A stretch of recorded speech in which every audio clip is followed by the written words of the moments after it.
gis nañ ko tey mais Nour Faye def na li nga xam ne que moo di une sortie ginnaaw dem moom digganteem ak CDEPS exactement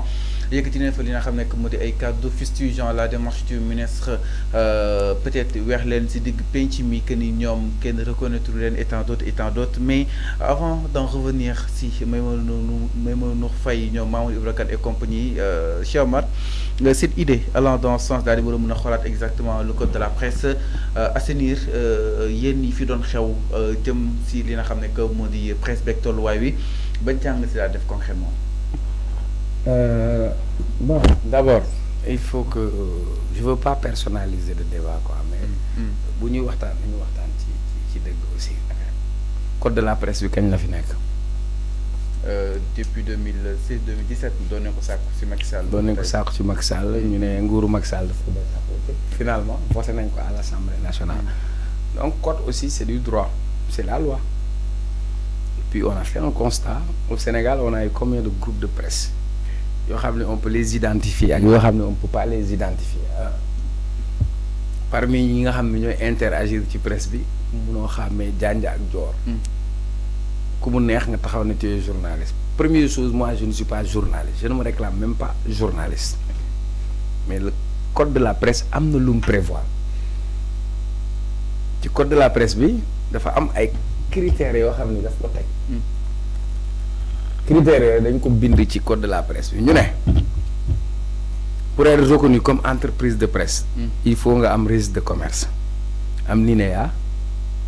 am ISSN. Ça c'est toutes les entreprises yu war a formaliser wu ñu ne nag secondo pour être conforme au code de la presse il faut nga am un directeur de publication qui détient la carte nationale de presse am expérience minimum de 10 ans nga war a am un rédacteur en chef boo xamante ne am na carte nationale de presse te exercer na lu toll ci juróom-ñaari at nga am l'originalité du contenu. Loolu mooy de manière générale comme télévision yu mag yeeg yooyu. Maintenant bu dee presse en ligne comme Sénégal 5 dañ ne la il faut nga recruter minimum 3 journalistes yoo xam ne am nañ carte presse nga doog a am loolu mais aussi nga wane ni am nañ certificat de travail boo xamante ne inspection du travail valide na ko loolu mooy règle. Donc quand on demande à tout le monde de se conformer aux règles il faut que tout le monde se conforme aux règles graves. Voilà. Donc pour moi, ce que le ministre de la Communication, l'État, ce qu'il a demandé d'assainir la presse, c'est la même presse qui a demandé que nous assainir le milieu. ñaata at ñuy toog naan dañuy def ndëpp presse nañ ko waxtaane nañ ko jëfee. Donc bu ñu ko waxtaanee ba tënk ko te commission boobu correct mu ngi fa. Commission boobu ñi représenté journalistes yi ñoo nga fa. kon bu fekkee dañu bëgg a defar nañu nangu ci. lan mooy les règles yi nga xam ni moom moo tënk mbir mi crois bu ñu ko defee y aura pas de problème par contre man wutuma lu neex ni sama new si ñuy waxtaanee rek Sénégal 5 am na ñu ngi si non yi am ngeen wala amu leen ñu ngi second tour bi waaw dem leen wuti am premier tour am second tour waaw dem leen ngeen wuti parce que mënoo nekk ci dëkk te duñ ko réglementé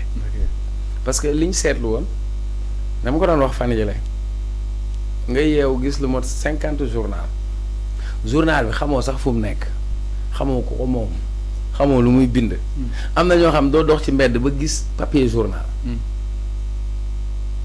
xanaa da ngay am benn infographe bind lu la neex ñu taf ay à la une. man waxuma ko.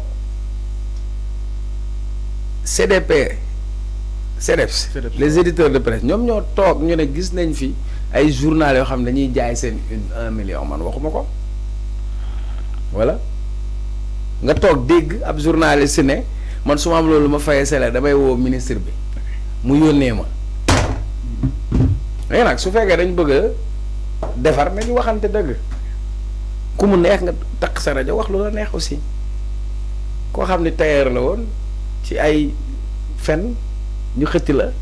nga ne chroniqueur nga ba lu la neex wax koo xamante ne animateur nga woon Dunia di maye dédicace ñu xëy ñu ne yow chroniqueur nga kaa nga wax ci économie kaa nga wax ci droit jàmbaar qu'est-ce que nous voulons est-ce qu'on va avoir un laisser-aller wala dañu bëgg réew moo xam dañ koy teg ci yoon donc pour man loolu moom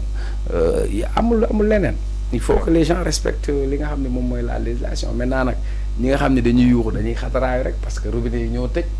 c'est très simple régularisez-vous point barre parce que nit du dawal oto te amoo permis mënoo ubbi école te au préalable amuloo reconnaissance su état loolu la rek. Alors mais Cheikh Omar ñu jàpp ni peut-être ki nga xam ne que mu di le ministre de se waroon consulter liggéey consulter exactement les acteurs de la presse laata muy def quoi que ce soit gis nañ ko ñu ne CDEPS kenn dugul leen si le patronat aussi de leen rester en rade tout le temps dañuy jéem wax ak li nga xam ne que mu di les jeunes reporters Diomaye aussi da leen ba mu leen dalalee métti woon na quelques patronats et tant d'autres naka na ko daal di jàngate le fait que ñoom ñu ne patronat bi da leen xaw a beddi. Ouais, mais autour de CDEPS. Bon, de toute façon, pour moi, le ministre de la Communication, comme c'est le ministre de la Communication, il doit huiler sa communication avec les gens qui sont dans son secteur. Ministre bi yor wàllu mbay ñi nekk ci secteur mbay war na mën a am cadre d'échange et de partage. lépp ñu mën ko waxtaanee mën ko def du dëgg. loolu moom je suis parfaitement en phase sur cette question. Par contre, moi, je ne gère pas les patrons de presse. demal nga xool ci milieu presse bi précarité bi ci nekk lu ñuy fay journalistes yi techniciens yi lu ñu leen di fay stage loo booy yi ñan ñoo ci am contrat de travail groupe de presse yu mag yi ngay dégg yëpp yan conditions de travail li ñuy exploiter ñu fay liggéey man liggéey naa ci groupe de presse bu mag 7 ans awma attestation de travail. pendant 7 ans. awma ko contrat dama koy dégg rek mosuma koo gis. waaw bi ma paree ne banaa sax amul benn kayit reçu sax mënuñu ma ko jox loolu ci lu mu bokk par exemple est-ce que vous avez compris donc bu ñuy waxtaan nañuy waxtaan nañ jël lépp ñu teg ko ci penc mi le patron de presse il est riche le patron de presse moom mooy am lépp moom moo am ay lobby nga moom moo am centre d'intérêt parfois soo waxee sax lu ko arrangé wul mu frigo la bu la frigo nga congélateur ko lii doo nga fi am de presse bi aussi am ay dóor kan moo toog may mën a ndur déggoo ko mu wax am na ñoo xam ni présidence moo leen doon fayal seen salaire fa lañ branché woon ay tuyaux qu'est-ce que ça veut dire ça bi nga xamante ni convention de presse yi génn na LONASE ñan ak ñan lañ ko jox ñoo xam ne dañ doon toog pour saaga adversaire u régime wala wax ñooñu lañ ko doon jox ay TikTok ñooñu lañ ko doon jox ñeneen ñi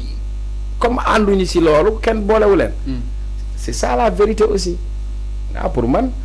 l'État gagnerait à se concerter parce que l'État a ben intérêt pour fermer ses entreprises. Parce que si au Sénégal 5, il y a plus de 20 personnes qui vivent liggéey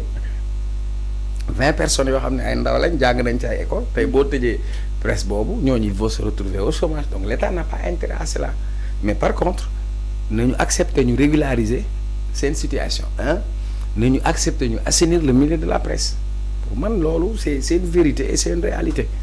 voilà loolu la. alors yàlla dëgg la bëgg de. alors mi ngi exactement jàngat wi. ñu nag ñu doon dóor rek ay ñu doon kii yëpp. alors mais Cheikh Omar dafa am lu ñu si jaaxal